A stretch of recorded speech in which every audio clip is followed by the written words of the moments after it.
chi-squared. Now, this is what I really wanted to mention up here. No one ever really tells you this, right? But why is it chi-squared and whatever? Well, if x is a normal distribution, the sum of a whole bunch of x squares is chi-squared. So what it boils down to is this, is if x comes from the standard normal distribution of 0, 1, then x squared itself follows a chi-squared distribution with 1 degrees of freedom. That is literally what it is, which is why it's an x squared, chi-squared, x squared. That is literally what it is. It's literally what it is.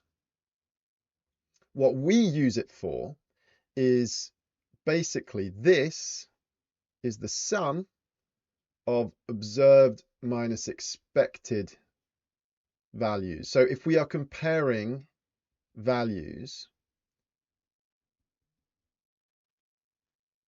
this will roughly follow a chi-squared with some degrees of freedom. That is more complicated. This approximation is relatively tricky to prove. I've tried to do it with 1 degrees of freedom. It's okay. With anything more than that, it gets really tricky. I've looked it up. But one thing that I want you to take away from this is really the chi-squared isn't just magic. It's if x squared if x follows a normal, x squared follows a chi-squared. And that's what it is. It's just the name we've given to this squared of the normal distribution.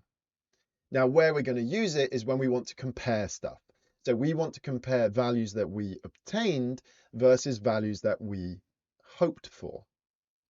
And by and large, you can do this with anything. We're going to do it with distributions and with contingency tables, but literally you could do it with any set of numbers. You could have a set of 10 numbers that you are hoping to obtain, right? Frequencies. These are frequencies, right? Expected frequencies and observed frequencies. And you can compare them to what you actually got. And by and large, this idea fits.